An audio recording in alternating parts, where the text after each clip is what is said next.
નમસ્કાર વિદ્યાર્થી મિત્રો, આજના ચોથા દિવસના ઓનલાઈન લેક્ચરમાં હું આપનું હાર્દિક સ્વાગત કરું છું. અગાઉના લેક્ચરમાં આપણે આલ્કલાઇન અર્ધધાતુની કેટલીક સામાન્ય માહિતી પ્રાપ્ત કરી હતી, એટલે કે તેના કેટલાક ભૌતિક ગુણધર્મોની આપણે ચર્ચા કરી હતી, જેમાં પરમાણુ કદ છે, આયનીય કદ છે, પરમાણુય ત્રિજ્યા છે, આયનીય ત્રિજ્યા છે અને જલીયકરણ એન્થાલ્પીની આપણે માહિતી પ્રાપ્ત કરી હતી. આશા રાખું છું કે એ પોઈન્ટ તમને એકદમ ક્લિયર થઈ ગયો હશે કે સામાન્ય રીતે સમૂહમાં ઉપરથી નીચે તરફ જતા પરમાણુ કદ એનના મૂલ્યના વધારા સાથે વધે છે અને જો પરમાણુનું કદ વધે તો ઇલેક્ટ્રોન કેન્દ્રથી દૂર ગોઠવાય.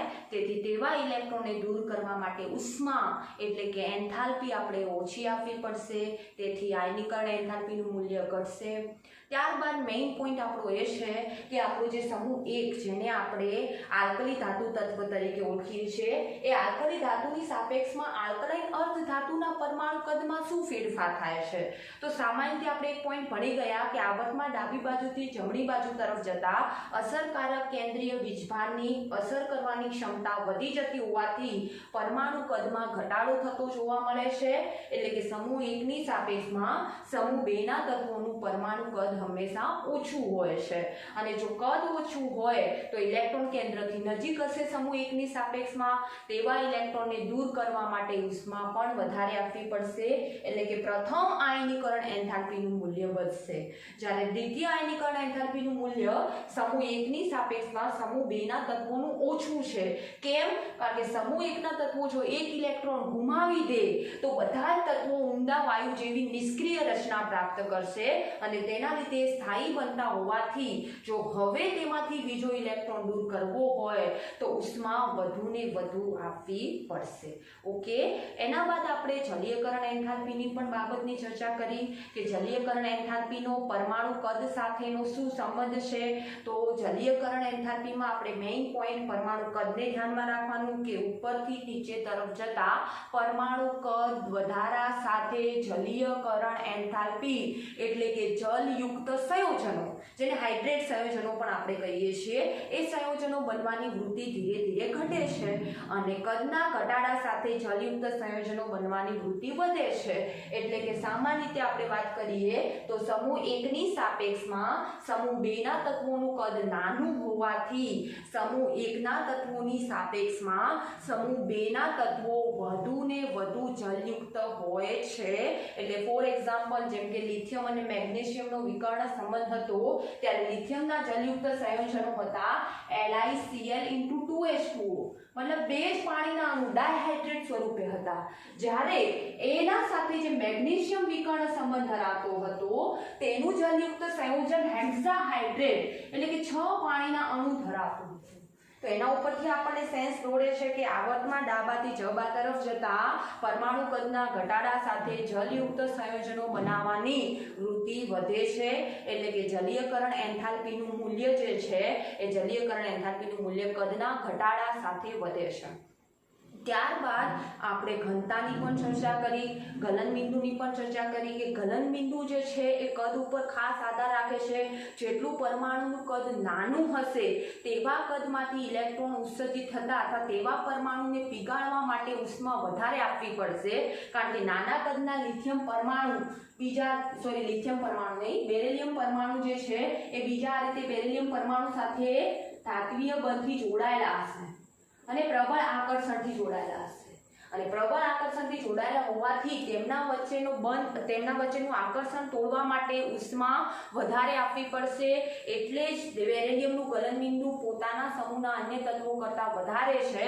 એટલે સામાન્ય રીતે કોમન સેન્સ એના ઉપરથી દોડી જાય કે સમૂહમાં ઉપરથી નીચે તરફ જતા પરમાણુ કદના વધારા સાથે ગલનબિંદુનું મૂલ્ય જે છે એ ઘટે છે. મતલબ ગલનબિંદુનો ક્રમ આપણે લખવો હોય તો beryllium greater than magnesium greater than calcium greater than strontium greater than barium greater than radium સ્વરૂપે આપણે લખી શકીએ છીએ.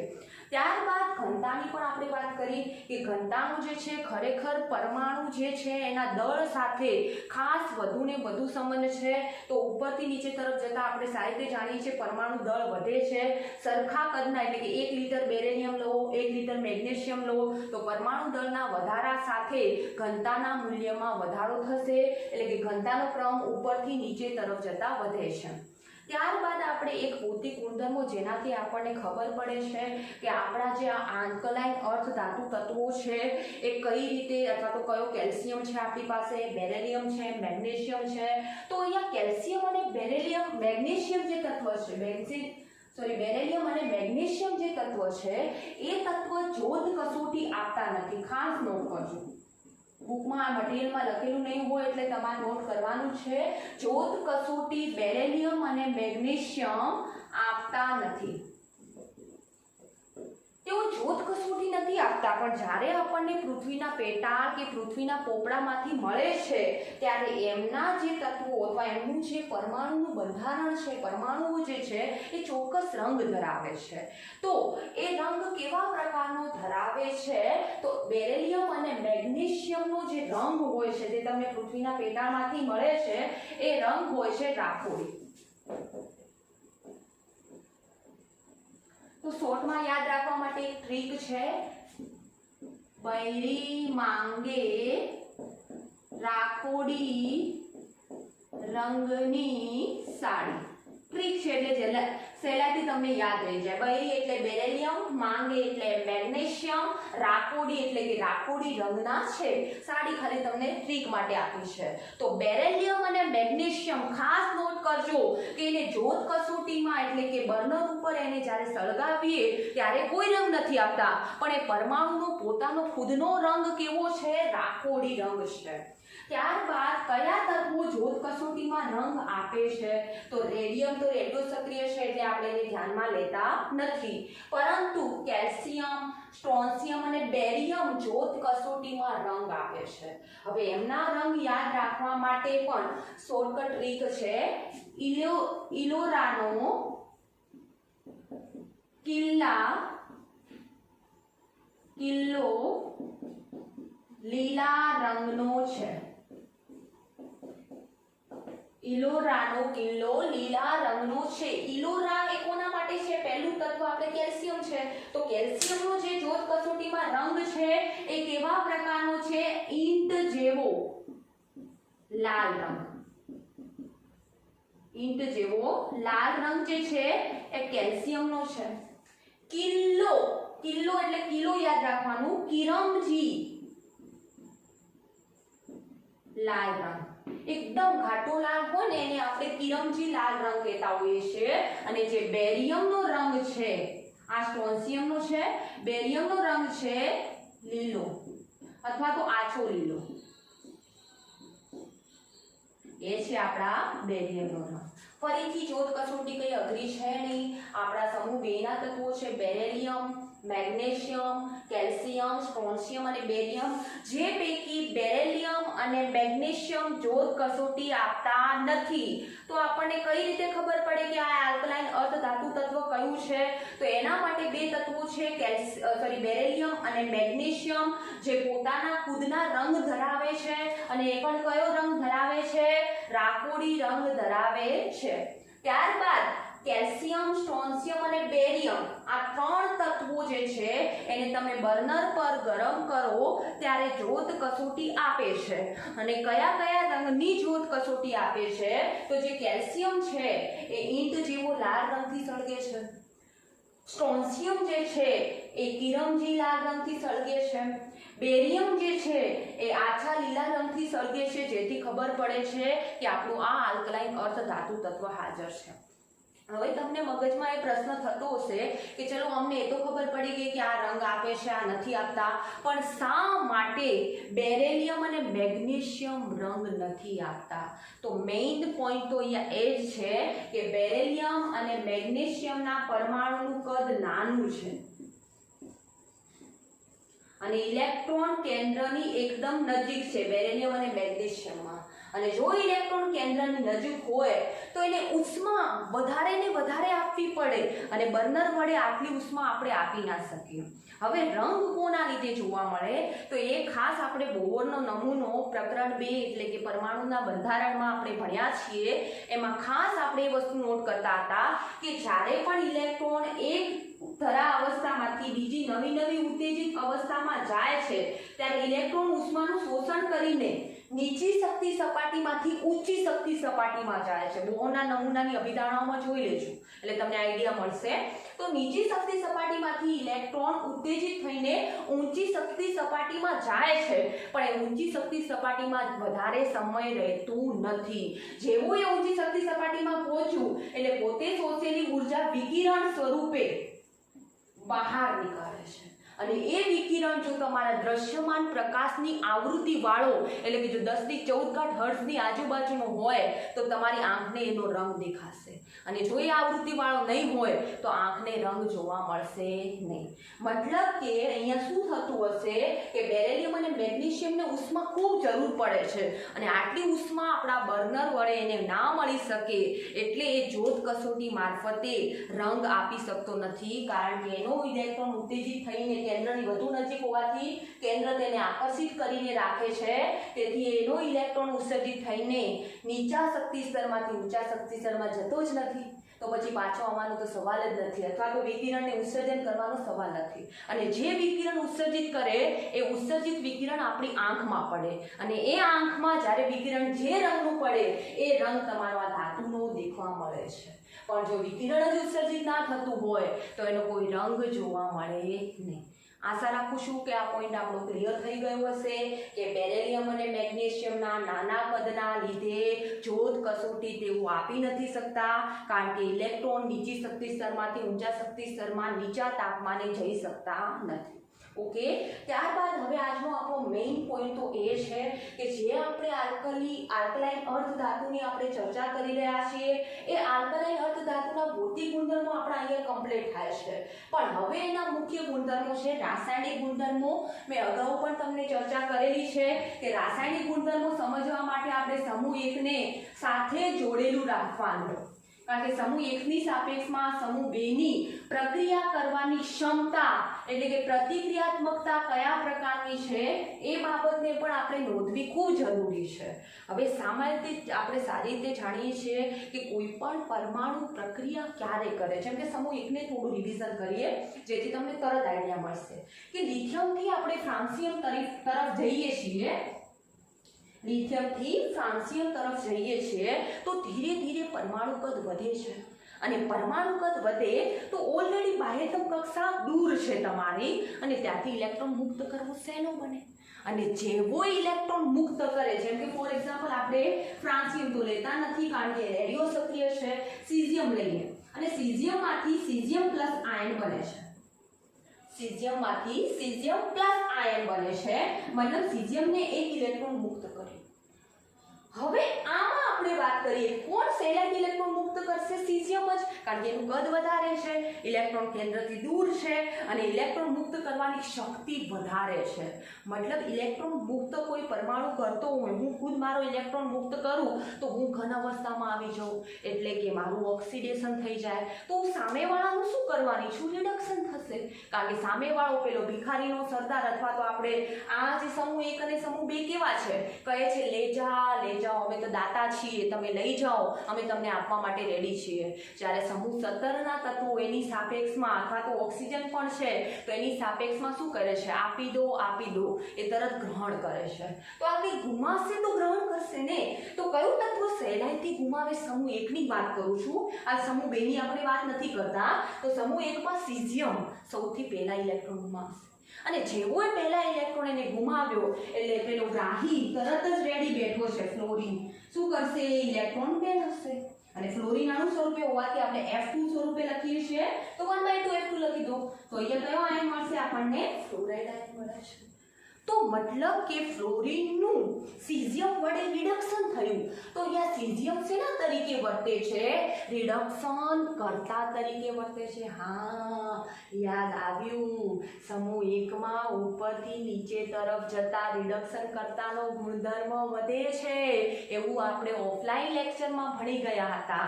પણ એમાં એક નાનું છોકરું તો બધાથી અલગ જ પડવાનું, એ તો જેમ કહીશું એનાથી અલગ જ કરવાનું છે.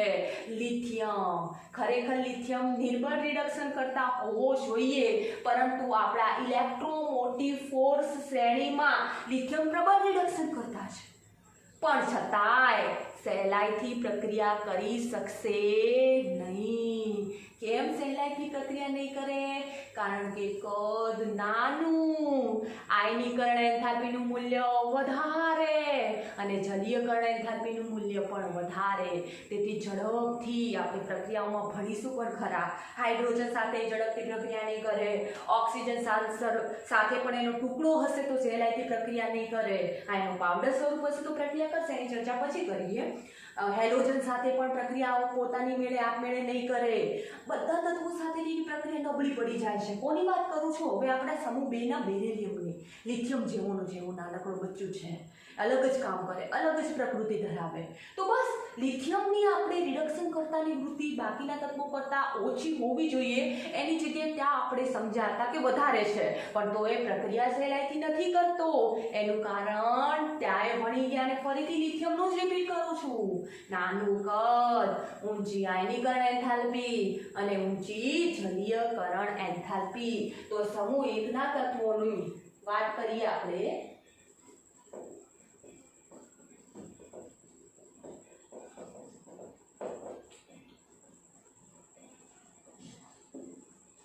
આ બધું સમૂહ 1 ને હું કેમ લઉં છું? ખરેખર આપણો પોઈન્ટ તો સમૂહ 2 છે, આલ્કલાઇન અર્ધ ધાતુ છે, પણ સમૂહ 1 ની સાપેક્ષમાં તમે સમૂહ 2 ને બહુ મસ્ત રીતે સમજશો.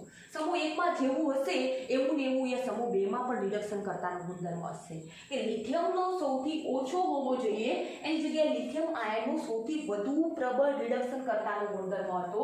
બાકી તો સામાન્ય રીતે નીચે તરફ જતા રિડક્શન કરતાની વૃત્તિ, કારણ કે રિડક્શન કરતાની વૃત્તિ કોના ઉપર આધાર રાખે છે? ઇલેક્ટ્રોન ગુમાવવાની વૃત્તિ ઉપર. તો આપણે નીચે તરફ જતા કદ વધે છે, ઇલેક્ટ્રોન કેન્દ્રથી દૂર છે, સહેલાઈથી ગુમાવી શકશે. નીચે તરફ જતા વધે છે, પણ ખાલી એક અપવાદ હતો લિથિયમનો. ઓકે, પોટેશિયમ આયન, પછી રૂબિડિયમ આયન અને સીઝિયમ આયન. તો બસ આવી રિડક્શન કરતાની વૃત્તિ આપણી સમૂહ 2 ના તત્વોની છે. કે એમાંય આપણું નાનું બાળક હંમેશા અલગ પડવાનું. બેરિલિયમ હંમેશા અલગ જ પડશે, અલગ જ કાર્ય કરતો હશે. બેરિલિયમ જે આયન છે એની રિડક્શન કરતાની વૃત્તિ સૌથી ઓછી હોવી જોઈએ નાનું કદ હોવાથી, પરંતુ છતાંય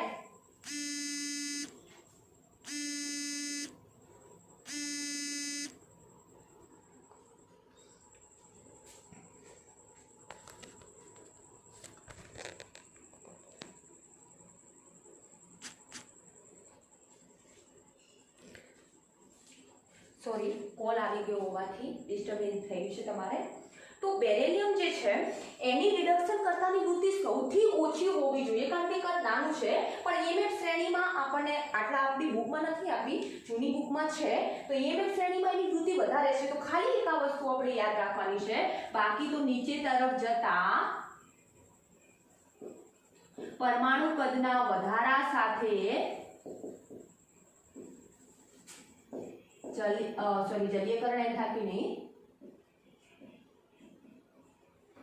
રિડક્શન કરતાની જે વૃત્તિ છે એ વૃત્તિ શું થવાની છે? વધવાની છે. ઓકે, તો સામાન્ય રીતે આ પોઈન્ટ આપણો ક્લિયર થઈ ગયો હશે. હવે રિડક્શન કરવાની વૃત્તિ એટલે કે પ્રક્રિયા કરવાની ક્ષમતા.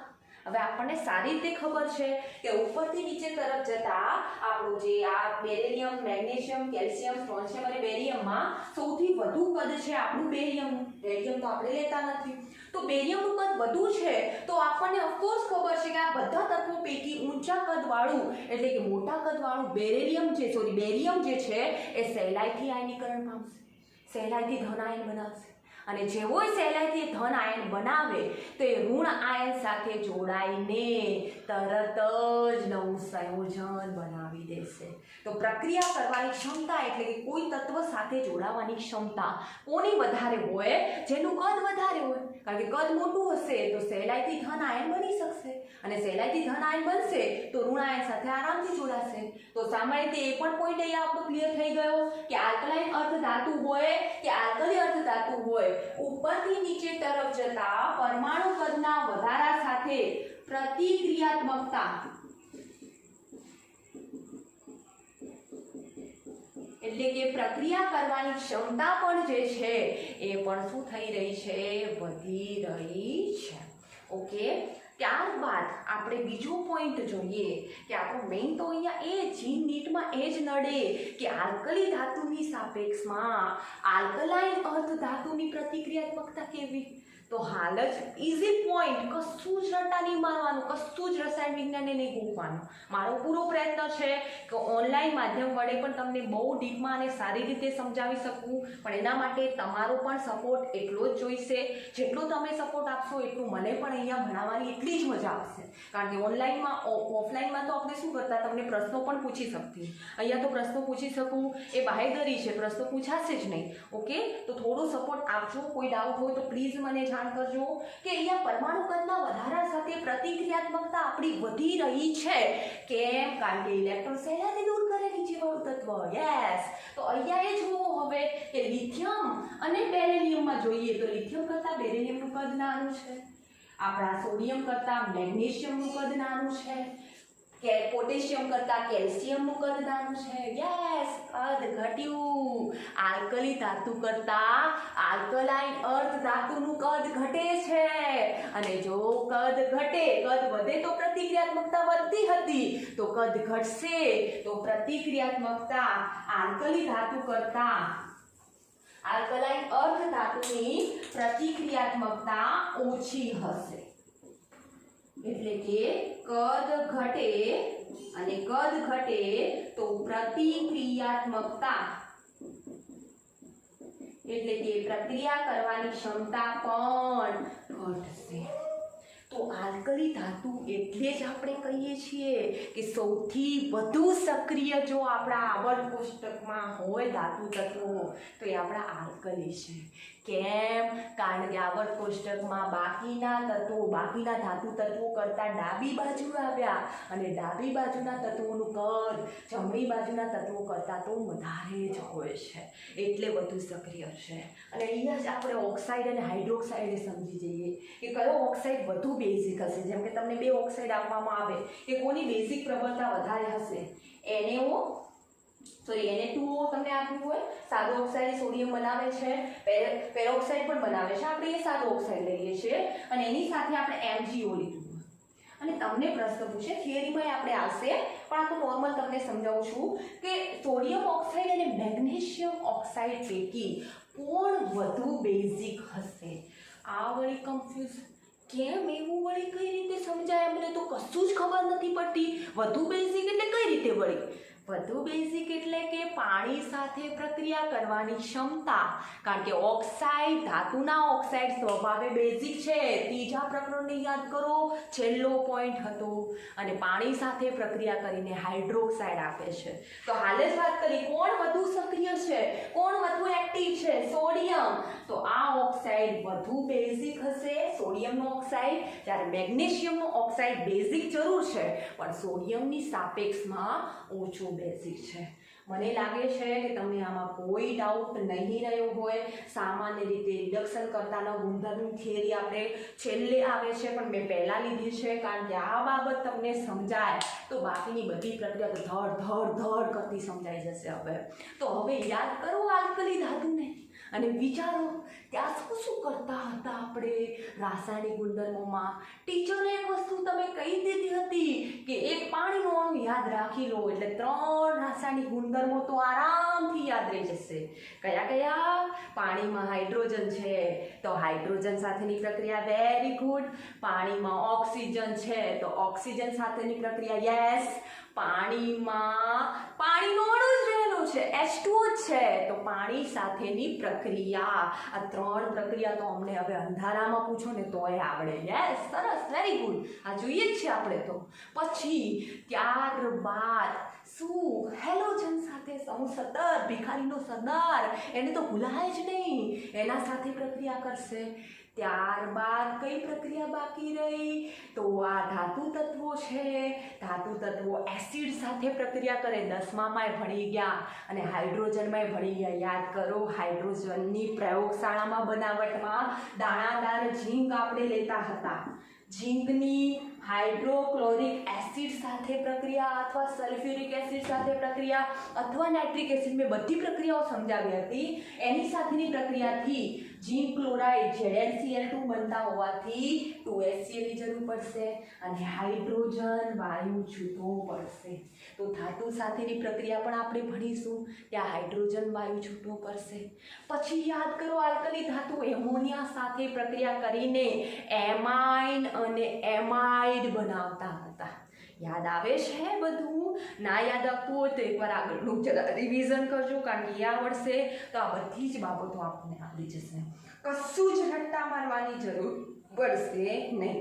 ઓકે, મારી થોડી તબિયત ખરાબ છે તો થોડો અવાજ ધીમે આવે તો ક્ષમા માંગુ છું. ઓકે, ત્યારબાદ આપણે હવે લાસ્ટ પોઈન્ટ એ બાકી રહ્યો કે આમાં જે પણ તત્વો રહેલા છે એ તત્વો આલ્કલી ધાતુના સાપેક્ષે કેવા છે.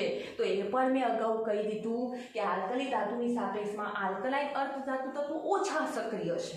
યસ, જેમ કે લિથિયમની સાપેક્ષમાં બેરિલિયમ ઓછું સક્રિય છે, સોડિયમની સાપેક્ષમાં મેગ્નેશિયમ ઓછો સક્રિય હશે. પણ સમૂહમાં ઉપરથી નીચે તરફ જતા સક્રિયતામાં શું, પ્રક્રિયા કરવાની ક્ષમતામાં શું, એ નોટ કરો. તો ઉપરથી નીચે તરફ જતા તો કદ વધે છે ટીચર, બિંદાસ, અમે તો સમજી ગયા કે કદ વધે ને તો ઇલેક્ટ્રોન સહેલાઈથી દૂર થાય, અને ઇલેક્ટ્રોન સહેલાઈથી દૂર થાય તો પ્રક્રિયા કરવાની ક્ષમતા વધે ને વધે જ. ઓકે, આશા રાખું છું એવરીથિંગ ઇઝ ક્લિયર. ઓકે, ચલો હવે આગળ જઈએ છીએ. તો અહીંયા આપણે બધી હવે પ્રક્રિયાઓ લઈએ.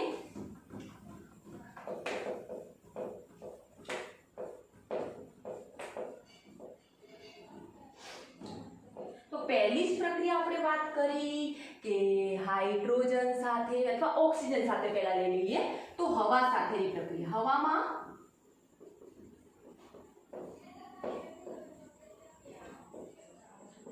આપણે આલ્કલી ધાતુ માટે શબ્દ લખતા હતા શુષ્ક હવા, કારણ કે આવર્તમાં ડાબી બાજુએ છે અને હાલ જ કહ્યું કે સક્રિય છે. પણ અહીંયા હવા શુષ્ક નહીં હોય તો પણ કોઈ મોટા ભાગે પ્રક્રિયક જે છે એ ધડાકા સાથે નથી સળગતું. પ્રક્રિયા કરે છે પણ ધડાકા સાથે નથી સળગતું, એટલે આપણે શુષ્ક હવાને ના પસંદ કરીએ તોય ચાલે, શુષ્ક હવા લેવી હોય તો પણ લઈ શકીએ. ચલો, અહીંયા એક પોઈન્ટ છે કે lithium, sodium, potassium, rubidium, caesium હવા સાથે એટલે કે હવામાં રહેલા ઓક્સિજન સાથે જ્યારે પ્રક્રિયા કરતા હતા ત્યારે લિથિયમ સાદો ઓક્સાઇડ, સોડિયમ પેરોક્સાઇડ અને બાકીના તત્વોની સુપર ઓક્સાઇડ બનાવવાની વૃત્તિ વધતી હતી. યાદ કરો, યાદ આવે છે બધું? હા, યાદ આવ્યું હશે, આશા રાખું છું. તો એ તો ચલો એ સંયોજનો બનાવે છે. અહીંયા એવું કંઈ નથી. અહીંયા ઉપરથી નીચે તરફ જતા બધા તત્વો સાદા ઓક્સાઇડ જ બનાવે છે. ભાગ્યે બેરિલિયમ એનું પેરોક્સાઇડ બનાવે છે. યાદ કરો, બેરિલિયમને યાદ કરો, બેરિયમને યાદ કરો. ક્યાં આવી ગયું? હાઇડ્રોજન ચેપ્ટરમાં. હાઇડ્રોજન ચેપ્ટરમાં બેરિયમ હાઇડ્રોક્સાઇડનું વિદ્યુત વિભાજન કરતા હતા. તો એનોડ ઉપર બેરિયમ પેરોક્સાઇડ નો ધાતુ મળતી હતી, મતલબ એનું ધાતુયુક્ત સંયોજન મળતું હતું, અને કેથોડ ઉપર હાઇડ્રોજન વાયુ મળતું હતું. બેરિયમ હાઇડ્રોક્સાઇડનું વિદ્યુત વિભાજન હાઇડ્રોજન ચેપ્ટરમાં એક વખત જોઈ લેજો, અને મેં મસ્ત રીતે ક્લાસમાં સમજાવ્યું પણ હતું. ઓકે, તો બેરિયમ જે છે એ સામાન્ય રીતે તોય પેરોક્સાઇડ બનાવે છે, પણ આપણે સામાન્ય રીતે આ સમૂહના તત્વો સાદા ઓક્સાઇડ બનાવે છે. એ પાકું થઈ ગયું. પણ અહીંયા બુકમાં એક વસ્તુ ખાસ નોટ કરવાની કે બેરિલિયમ અને મેગ્નેશિયમ ના ઓક્સાઇડ સંયોજનો સહેલાઈથી નથી બનતા. કેમ? કારણ કે મુખ્ય કદ નાનું છે, સહેલાઈથી પ્રક્રિયા કરી શકશે નહીં, કારણ કે નાના કદના લીધે સહેલાઈથી આયનીકરણ જ નહીં પામે ને. એ કારણ તો બહુ સરસ રીતે સમજાઈ ગયું. બીજું કારણ છે, ધારો કે આ આપણી પટ્ટી એલ્યુમિનિયમની છે, આ પટ્ટી એલ્યુમિનિયમની છે. તમે એલ્યુમિનિયમની પટ્ટી જ્યારે શરૂઆતમાં લગાવ્યું હોય ને, નવું બોર્ડ લાવ્યું હોય ને, ત્યારે ચમકતી હોય. કેમ? કારણ કે આપણે 10મામાં રટ્ટા મારી દીધું છે, ધાતુઓ ચળકાટ ધરાવે, ધાતુ ઉષ્માના અને વિદ્યુતના સુવાહક હોય, રટ્ટા હતું.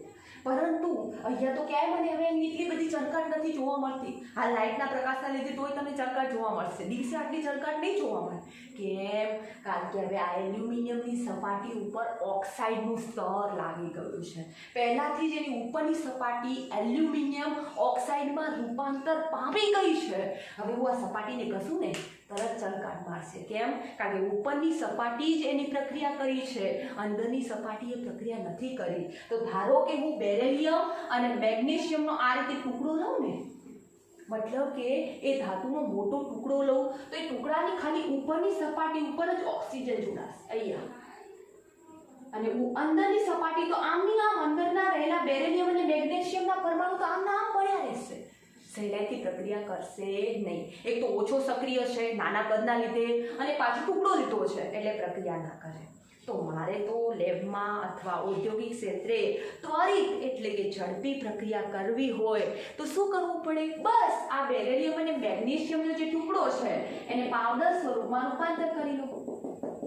અને જેવો પાવડર સ્વરૂપમાં રહ્યો એટલે તમે સારી રીતે જાણો છો, સંપર્ક સપાટીનું ક્ષેત્રફળ વધી ગયું.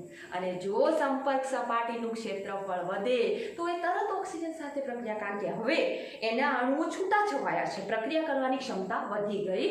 તો બેરેલિયમ અને મેગ્નેશિયમ ઓક્સિજન પ્રત્યે ઓછા પ્રતિક્રિયાત્મક છે, ઝડપી પ્રક્રિયા કરતા નથી. જો એમનો ટુકડો લેવામાં આવે તો એના અંદરના પરમાણુઓ પ્રક્રિયા નહીં કરી શકે. કારણ કે એની સપાટી ઉપર ઓક્સાઇડનું સ્તર પહેલાથી જ લાગી જશે. પણ એનું પાવડર સ્વરૂપ લેશું બેરેલિયમ અથવા મેગ્નેશિયમનું. આ બે તત્વો જ ખાસ, કારણ કે મેગ્નેશિયમ એ લિથિયમ જેવો છે. લિથિયમમાં જેવા ગુણધર્મો હોય ને એવા મેગ્નેશિયમમાં હોય, કારણ કે મેગ્નેશિયમના સાથે લિથિયમનો વિકર્ણ સંબંધ હતો. યાદ કરો આ બધા પોઈન્ટને યાદ કરતા રહો તો બહુ મજા આવશે. અને બેરેલિયમ અને મેગ્નેશિયમ જેવાય હવે ઓક્સિજન સાથે પાવડર સ્વરૂપમાં હશે તો પ્રક્રિયા કરશે. ખાસ મેં હર વખતે કહ્યું છે તમને, ઓક્સિજનને ભૂલથી પણ પરમાણુ સ્વરૂપે ના લખતા, અણુ સ્વરૂપે લખવો પડે. અને જો બેરેલિયમ અને મેગ્નેશિયમના તમારે 1 મોલ લેવા હોય તો ઓક્સિજનનો અડધો અણુ લો અને એના ઉપરથી બેરેલિયમના ઓક્સાઇડ અથવા મેગ્નેશિયમના ઓક્સાઇડ મળી જશે. ક્લિયર છે? ઓકે. બાકીના તત્વો તો મોટું કદ હોવાના લીધે નીચે તરફ જતા કદ વધે છે. ઓક્સિજનને કહે છે લે મારો ઇલેક્ટ્રોન લઈ લે, ઓક્સિજન લઈને એની સાથે જોડાઈ જાય છે, એટલે કે ત્વરિત પ્રક્રિયા કરે છે. તો બેરેલિયમ અને મેગ્નેશિયમ સિવાયના તત્વો, બેરેલિયમ અને મેગ્નેશિયમ એ ઓક્સિજન સાથે પ્રક્રિયા કરે છે પણ ત્વરિત પ્રક્રિયા કરતા નથી. જ્યારે બાકીના તત્વો ઓક્સિજન સાથે ત્વરિત પ્રક્રિયા કરે છે. બેરેલિયમ અને મેગ્નેશિયમને જો ત્વરિત પ્રક્રિયા કરવી હોય તો એનો જે આપણે ગાંગડો લીધો છે, ગાંગડો એટલે આપણે એક પ્રકારનો ટુકડો લીધો છે, એ ટુકડાને શું કરવો પડે? તોડવો પડે.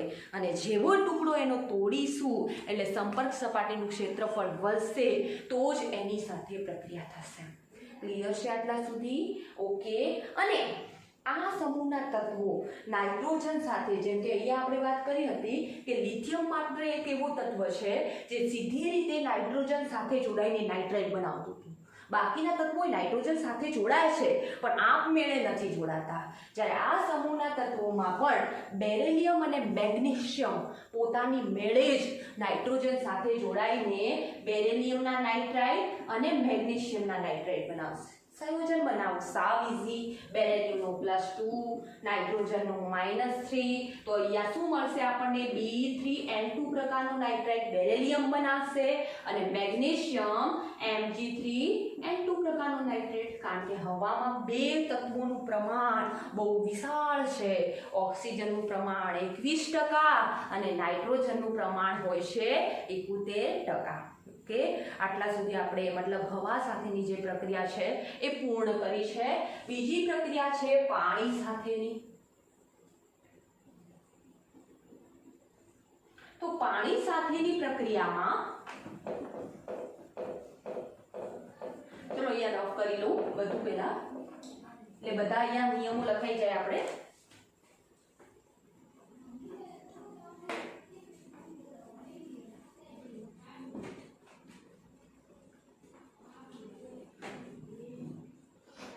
બીજી પ્રક્રિયા છે પાણી સાથેની.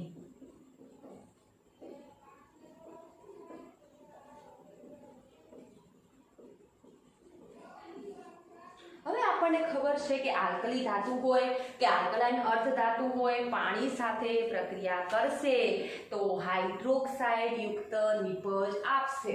ઓકે, પરંતુ અહીંયા ફરીથી પાછો બેરિલિયમ અને મેગ્નેશિયમ એ નડવાનું. કેમ તમને એવું લાગે કે બેરિલિયમ તો ચલો નાનું બચ્ચું છે, નાનું છે એટલે નડે છે, પણ મેગ્નેશિયમ કેમ? કારણ કે મેગ્નેશિયમ લિથિયમ જેવી જ વર્તણૂક ધરાવશે. લિથિયમ અલગ પડતું હતું તો મેગ્નેશિયમ એ અલગ પડશે, વિકર્ણ સંબંધના લીધે. ખાસ ધ્યાન રાખજો. તો અહીંયા બેરિલિયમ અને મેગ્નેશિયમ પાણી સાથે પ્રક્રિયા કરીને હાઇડ્રોક્સાઇડ બનાવે છે, પરંતુ આપમેળે નહીં. પ્રક્રિયા કરવા માટે ઉદ્દીપકની જરૂર પડે. તો મતલબ કે બેરિલિયમ અને મેગ્નેશિયમને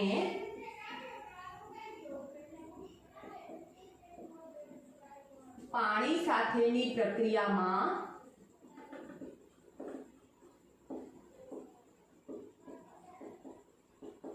ઉદ્દીપકની જરૂર પડે છે.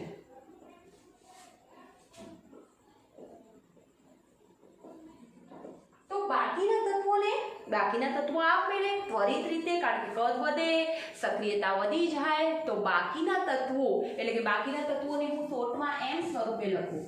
જ્યાં એમ તરીકે આપણું શું હોઈ શકે? કેલ્શિયમ છે, સ્ટ્રોન્શિયમ છે કે બેરિયમ છે. એ પાણી સાથે પ્રક્રિયા કરીને શું નિપજ આપશે? Hydroxide MOH. અને કયો વાયુ છૂટો પાડશે? હાઇડ્રોજન વાયુ. બેલેન્સ કરવા માટે આપણે 2H2O લઈ લઈએ, કારણ કે 2H+ અને 2OH- આયનો છૂટા પડશે. ઓકે, હવે એ બધી બાબતો મારે તમને હવે ડીપમાં વધારે સમજાવવાની ન હોય, ખોટો આપણો સમય પણ વેડફાય છે. તો ખાસ ધ્યાન રાખજો કે આલ્કલાઇન અર્ધ ધાતુમાં બેરિલિયમ અને મેગ્નેશિયમના નાના કદના લીધે, બેરિલિયમના નાના કદના લીધે અને મેગ્નેશિયમના લિથિયમ સાથેના વિકર્ણ સંબંધના લીધે પાણી સાથે ત્વરિત એટલે કે ઝડપી પ્રક્રિયા કરતા નથી. ઇવન બીજી રીતે કહું તો પાણી સાથે પ્રક્રિયા કરવી હોય ને તો કોઈક ને કોઈક ઉદ્દીપક ઉમેરવો જ પડે, તો જ પ્રક્રિયા થાય, બાકી થાય નહીં. જ્યારે બાકીના તત્વો પાણી સાથે સહેલાઈથી પ્રક્રિયા કરીને હાઇડ્રોક્સાઇડ એટલે કે બેઝિક નિપજ આપી શકે છે.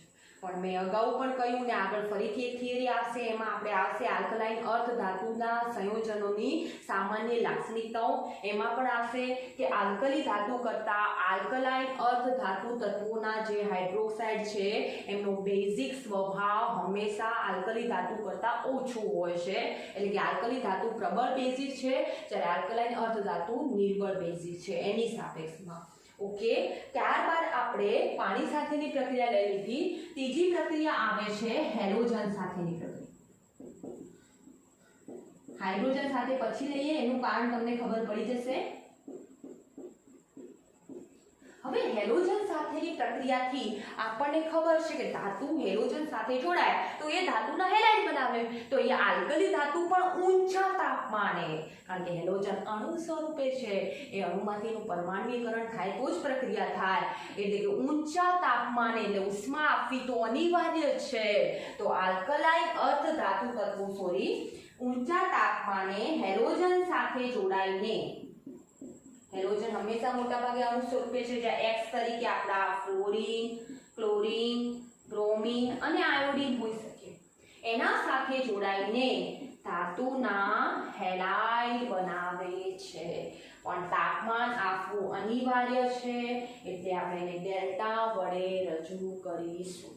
ઓકે, ત્યારબાદ આપણે બીજી વાત કરીએ તો અહીંયા આપણું જે બેરિલિયમ છે, મુઓ આપણા લિથિયમ જેવોનો જેવો, નાનબારીઓ અલગ જ પ્રકારનો, નાના છોકરા જેવો, આમ કે આમ જાવ તો આમ જ જાય, અવળે જ રસ્તે જાય.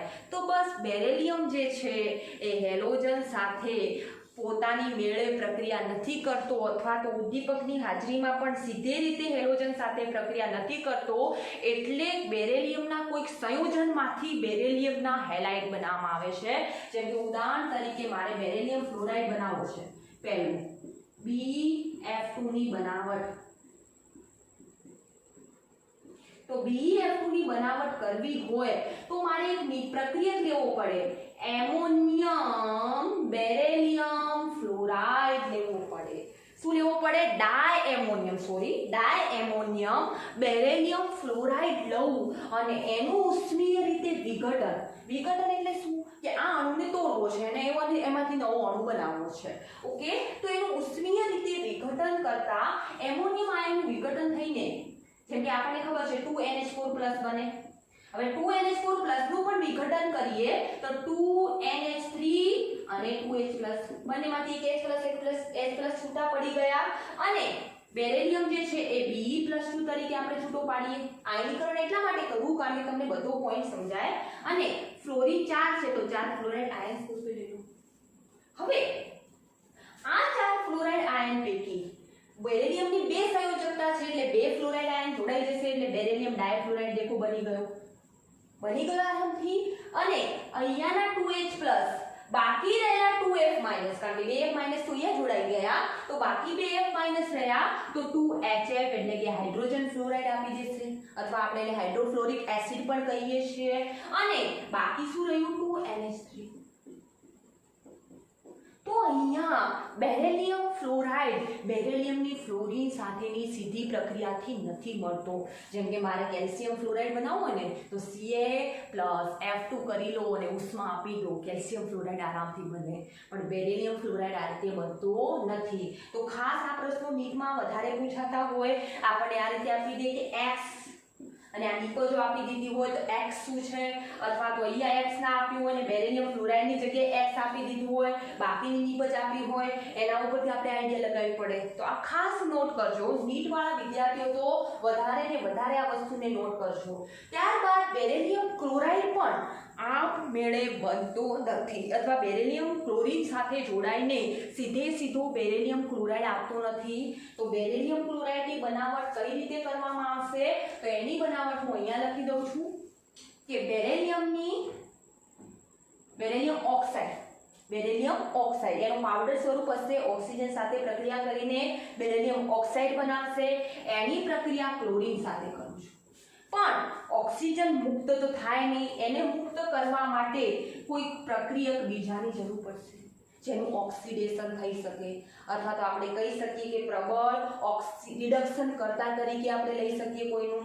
ઓકે, તો અહીંયા શું થશે? દેખો કે બેરેલિયમ ક્લોરીન સાથે જોડાઈ જશે અને આ ઓક્સિજન મુક્ત થાય તો કઈ લટકતો તો રહેવાનો નથી બેરેલિયમ ઓક્સાઇડમાં. એ કોની સાથે જોડાઈ જશે? કાર્બન સાથે. તો કાર્બનનું ઓક્સિડેશન થયું તો અહીંયા કોનું રિડક્શન થયું છે વિચારો. તમે કહેશો ટીચર બેરેલિયમનું. ના, બેરેલિયમનો તો અહીંયા +2 હતો અને અહીંયા +2 છે. કોનું રિડક્શન? ક્લોરીનનું. અહીંયા 0 જ્યારે અહીંયા એક ક્લોરીનનું -1 તો બેનું -2. અહીંયા કાર્બનનું 0 તો અહીંયા કાર્બનનું +2. તો અહીંયા કાર્બન શેના તરીકે વર્ત્યો? બીજાનું શું કરે છે? રિડક્શન. તો રિડક્શન કરતા તરીકે. ઓકે, ક્લિયર છે આટલા સુધી? આ બધી પોઈન્ટ ક્યાં નથી, આ તો જસ્ટ સમજાવું છું કે કાર્બનને એટલા માટે એડ કર્યો કારણ કે બેરેલિયમ ઓક્સાઇડ માથે રહેલો ઓક્સિજન કાર્બન સાથે સીધો જોડાઈ શકે અને કાર્બન મોનોક્સાઇડ બનાવે. તો બેરેલિયમ ક્લોરાઇડ પણ આ ડાયરેક્ટ ક્લોરીન સાથેની પ્રક્રિયાથી બનાવી શકાતો નથી. 3 ગુણધર્મો બહુ વાતે ગાતે આપણે પૂરા કર્યા.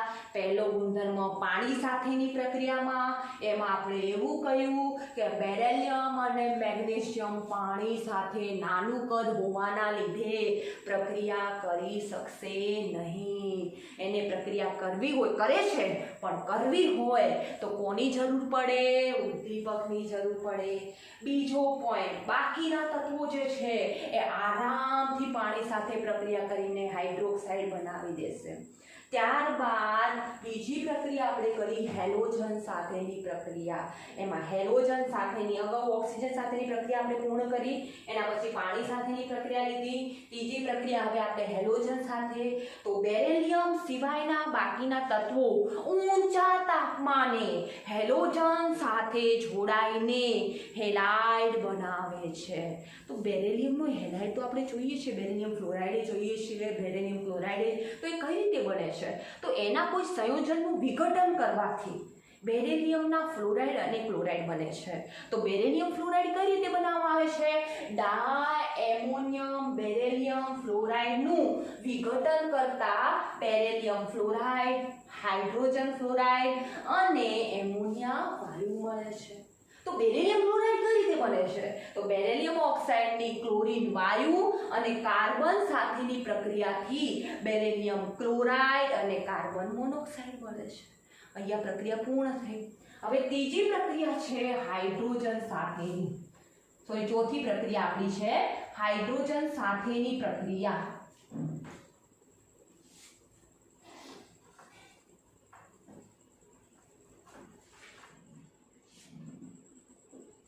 હાઇડ્રોજન અણુ સ્વરૂપે છે તો આપણે H2 સ્વરૂપે જ લખવું પડશે.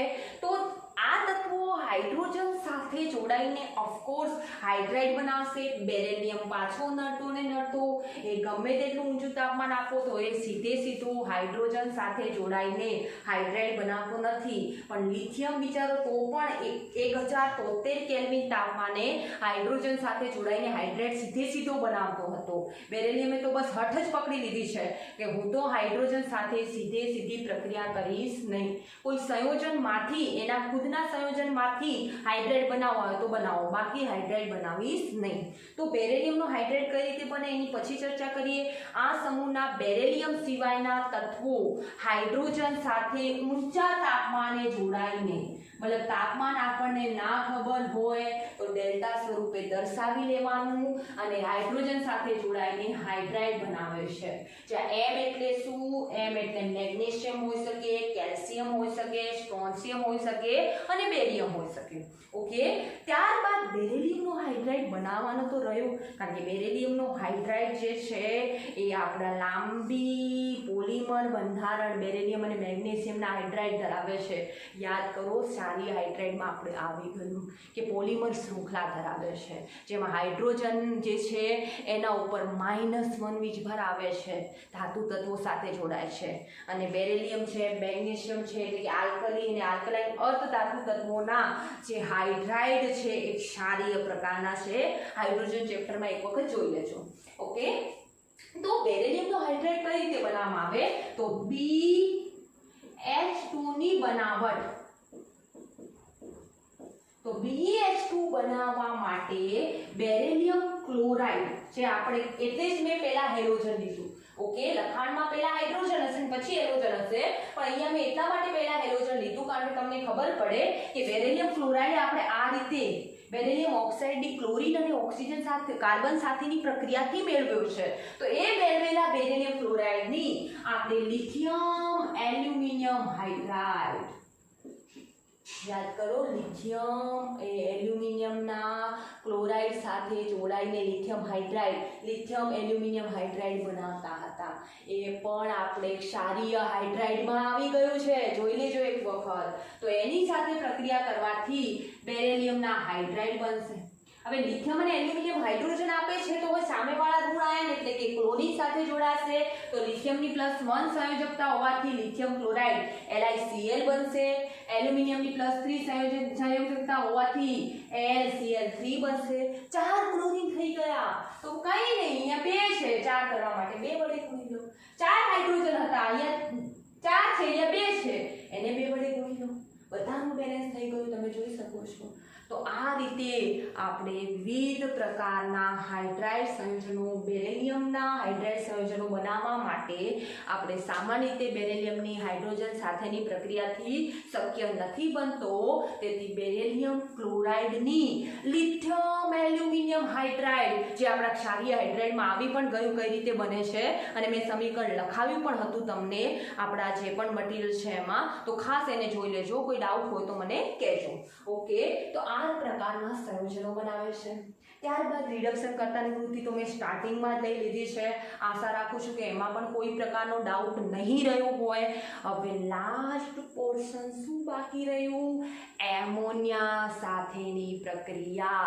છેલ્લી આપણી રાસાયણિક ગુણધર્મો બાકી રહ્યો. કયા કયા ગુણધર્મો લઈ લીધા ફરીથી એકવાર યાદ કરાવું? ઓક્સિજન, હવામાં રહેલા ઓક્સિજન અને નાઇટ્રોજન સાથેની પ્રક્રિયા. તો ઓક્સિજન સાથે ઓક્સાઇડ, નાઇટ્રોજન સાથે નાઇટ્રાઇડ બનાવે છે.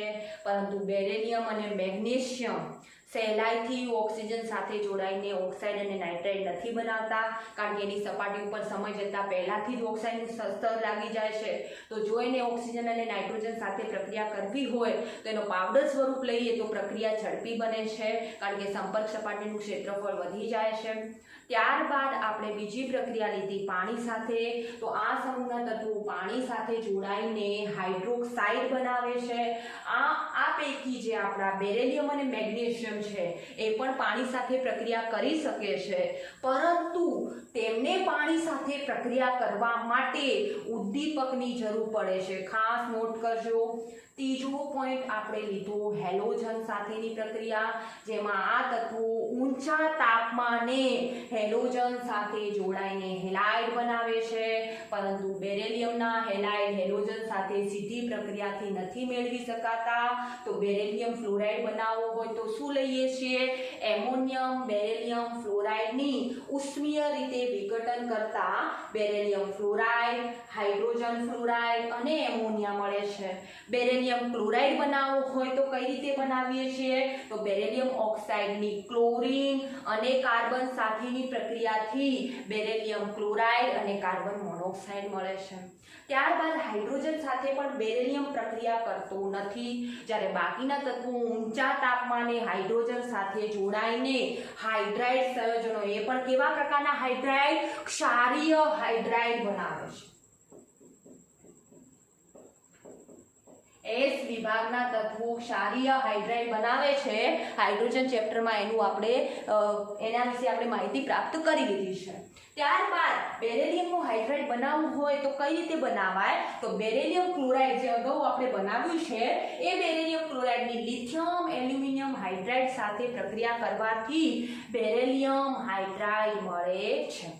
ઓકે, હવે આપણે છેલ્લું અને આપણું વાતે ગાતે પૂર્ણ થઈ જશે હવે રાસાયણિક ગુણધર્મ. તો એક છેલ્લું રાસાયણિક ગુણધર્મ વધ્યો છે, એ છે એ છે એમોનિયા સાથેની પ્રક્રિયા. કારણ કે રિડક્શન કરતાનો ગુણધર્મ તો મેં સ્ટાર્ટિંગમાં જ તમને સમજાવી દીધો, એ પણ એનો રાસાયણિક ગુણધર્મ છે, પણ એ આપણે સ્ટાર્ટિંગમાં સમજી ગયા. તો હવે લાસ્ટ પોર્શન આપણું બાકી છે એમોનિયા સાથેની પ્રક્રિયા. અને હા, હજુ એક બીજી પણ બાકી છે એસિડ સાથેની પ્રક્રિયા. તો આપણે એસિડ સાથેની પ્રક્રિયા પહેલા લઈ લઈએ.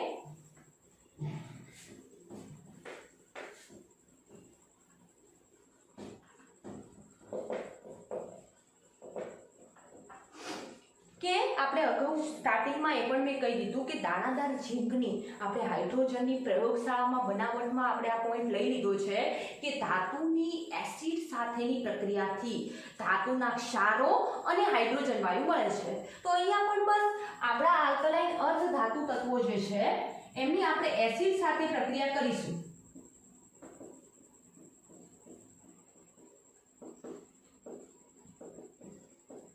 બુકમાં બધા પ્રકારના સમીકરણ નહીં લખેલા હોય, તમારે નોટ કરવા હોય તો નોટ કરી લેજો. જેમ કે આપણે મેગ્નેશિયમ લીધો છે તો એમ જ લીધો છે. ઓકે, એમાં બેરેલિયમ આવી જાય, મેગ્નેશિયમ આવી જાય, બાકીના તત્વો પણ આવી જાય.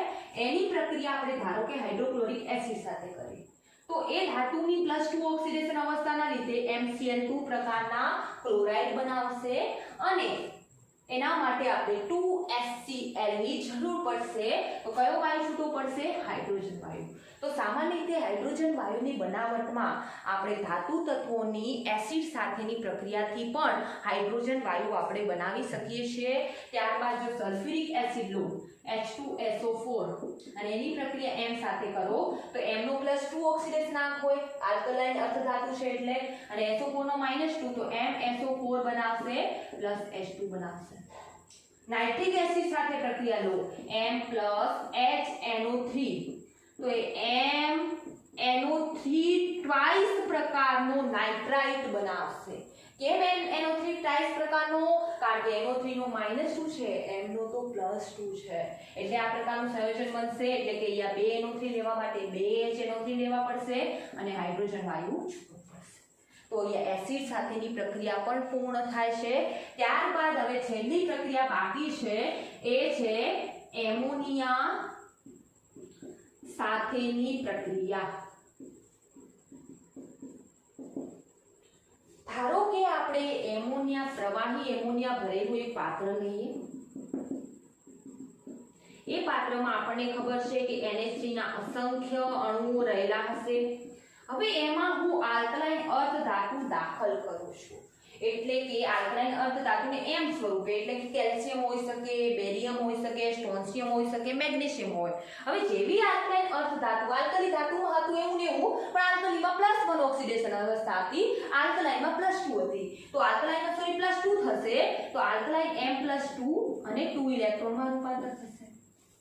હવે યાદ કરો ત્યાં શું કરતા હતા કે આપણે કોઈ M ધાતુ દાખલ કરી છે, જેમાં કેલ્શિયમ, બેરિયમ, સ્ટ્રોન્શિયમ હોઈ શકે.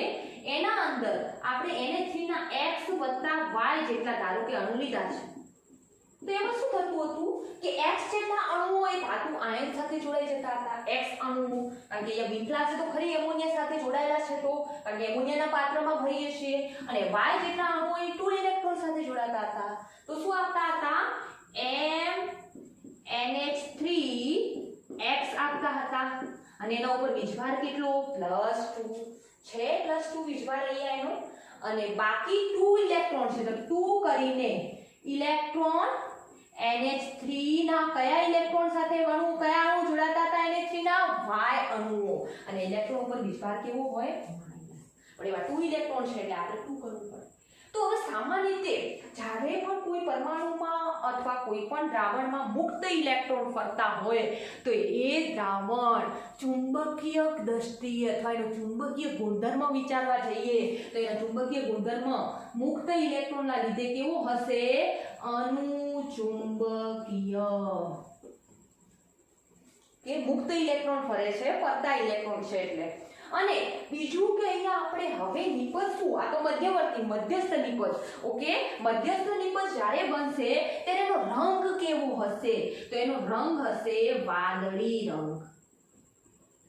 અને આ વાદળી રંગ જેમાં આપણી પાસે શું છે? દેખો M+2 છે, પ્લસ કરીને 2 ઇલેક્ટ્રોન છે અને એમોનિયાના અણુ છે. હવે આપણે એમોનિયા અણુનું હું વિખંડન કરું, વિભાજન કરું, તો એમાં જો એક H+ દૂર કરું તો NH2- થશે અને H+ બનશે. હવે આનો +2 વીજભાર, NH2 નો મતલબ 1 વીજભાર છે, તો કયા પ્રકારનું સંયોજન બનશે? MnH2 ટ્વાઇસ બનશે. ક્રોસ ગુણાકાર કરશો તો આ 2 છે તો એ 2 વડે ગુણવા પડશે, આ 1 છે તો આને 1 વડે, તો MnH2 ટ્વાઇસ બને. હવે NH2 ટ્વાઇસ બનાવવા માટે 2 NH2 હોવા જોઈએ, મતલબ 2 એમોનિયાના અણુ હોવા જોઈએ અને 2 એમોનિયાના અણુમાંથી 2 H+ છૂટા પડશે. અને આ 2 H+ 2 ઇલેક્ટ્રોન ગ્રહણ કરીને તટસ્થ થઈ જશે અને H2 માં રૂપાંતર થશે. રેડોક્સ પ્રક્રિયામાં ખાસ નોટ કરવાની જરૂર છે કે અહીંયા +2 અને -2 વીજભારની દ્રષ્ટિએ પ્રક્રિયક શૂન્ય થઈ ગયો તો નિપજ પણ શૂન્ય હોવી જોઈએ. ફરીથી એકવાર લઈ લો, જો કોઈ ડાઉટ રહી ગયો હોય તો, કે આપણે એમોનિયા, પ્રવાહી એમોનિયા ધરાવતું એક પાત્ર લીધું છે, એ પાત્રમાં આપણે આલ્કલાઇન અર્ધ ધાતુ દાખલ કરી દીધી છે. એ આલ્કલાઇન અર્ધ ધાતુ જેવી પાત્રમાં જશે એટલે ધીરે ધીરે ઇલેક્ટ્રોન મુક્ત કરશે, એટલે કે દ્રાવણને અનુચુંબકીય બનાવશે. અને જેવા આલ્કલાઇન અર્ધ ધાતુમાંથી ઇલેક્ટ્રોન મુક્ત થતા એ દ્રાવણમાં રહેલા એમોનિયાના X જેટલા અણુઓ આલ્કલાઇન અર્ધ ધાતુના ધન આયન સાથે જોડાઈ જશે અને તેના Y જેટલા અણુઓ આલ્કલાઇન અર્ધ ધાતુમાં રહેલા મુક્ત ઇલેક્ટ્રોન સાથે જોડાઈ જશે. ઓકે, ત્યારબાદ આપણે પહેલું સ્ટેપ એ કર્યું જેમાં મધ્યવર્તી નિપજ મળે છે ત્યારે વાદળી રંગની મળે છે. આ વાદળી રંગની નિપજમાં આપણે એ જોયું કે M+2 હાજર છે, યસ. ઓકે, એમોનિયાના અણુઓ હાજર છે, હા, અને 2 ઇલેક્ટ્રોન છે જે વાદળી રંગનું છે. અને 2 બે એમોનિયાના અણુમાંથી આપણે NH2 માઈનસ એક NH2 માઈનસ વડે બે એમોનિયા કેમ લેવા પડે એ પણ આપણે સમજ્યા, કારણ કે M નો +2 ધાતુનો +2 વીજભાર છે, એક NH2 માઈનસ સાથે તો જોડાઈ ના શકે, બે NH2 માઈનસ જોઈએ, એટલા માટે એનું આયનીકરણ આપણે કર્યું છે, જેથી સારી રીતે ખબર પડે. અને જેવો આ પ્રક્રિયા સંપૂર્ણ પૂર્ણ થાય તો દ્રાવણ ધીરે ધીરે પહેલા રંગવિહીન હતું, દેખો બેટા અહીંયા રંગવિહીન છે શરૂઆતની સ્થિતિમાં, પછી વાદળી રંગનું બન્યું અને પછી કાળા ભૂરા રંગનું, કાળા પડતા એટલે કે ભૂરો થોડો ભૂરો કલર હશે ને થોડો કાળા જેવો કલર હશે એવા રંગનું દ્રાવણ બનશે. ઓકે, તો અહીંયા આલ્કલાઇન અર્ધ ધાતુના રાસાયણિક ગુણધર્મો જે છે એ પૂર્ણ કર્યા. પહેલી ઓક્સિજન સાથેની પ્રક્રિયાથી ઓક્સાઇડ બનાવે, બીજી આપણે પાણી સાથેની પ્રક્રિયાથી હાઇડ્રોક્સાઇડ બનાવે, અપવાદ સાથે બધું સમજાવ્યું. ત્રીજી આપણે હેલોજન સાથેની પ્રક્રિયાથી હેલાઇડ, એમાં પણ અપવાદો સમજાવી દીધા. ચોથું હાઇડ્રોજન સાથેની પ્રક્રિયાથી હાઇડ્રાઇડ. પાંચમું રિડક્શન કરતાનો ગુણધર્મો ઉપરથી નીચે તરફ જતા વધે છે, પરંતુ બેરિલિયમનો ઓછો હોવાની જગ્યાએ વધારે છે તો એ ઝડપી પ્રક્રિયા નહીં કરે, કારણ કે નાનું કદ, ઊંચી આયનીકરણ એન્થાલ્પી અને ઊંચી ચલીયકરણ એન્થાલ્પી એને નડે છે. ત્યારબાદ લાસ્ટ બે પ્રક્રિયાઓ આપણે કરી. એસિડ સાથેની પ્રક્રિયાથી આપણને એ ધાતુના ક્ષાર મળે છે અને હાઇડ્રોજન વાયુ છૂટો પડે છે, જેમ કે ક્લોરિક એસિડ સાથેની પ્રક્રિયાથી ક્લોરાઇડ ક્ષાર મળશે, સલ્ફ્યુરિક એસિડ સાથેની પ્રક્રિયાથી સલ્ફેટ ક્ષાર મળશે, નાઇટ્રિક એસિડ સાથેની પ્રક્રિયાથી નાઇટ્રેટ ક્ષાર મળશે અને હાઇડ્રોજન વાયુ આપણને વધારાની નિપજ સ્વરૂપે મળશે. તો અહીંયા આજનું આપણું અહીંયા લેક્ચર જે છે એ પૂર્ણ કરું છું. પ્લીઝ કોઈ ડાઉટ હોય તો મને જાણ કરજો. અસ્તુ.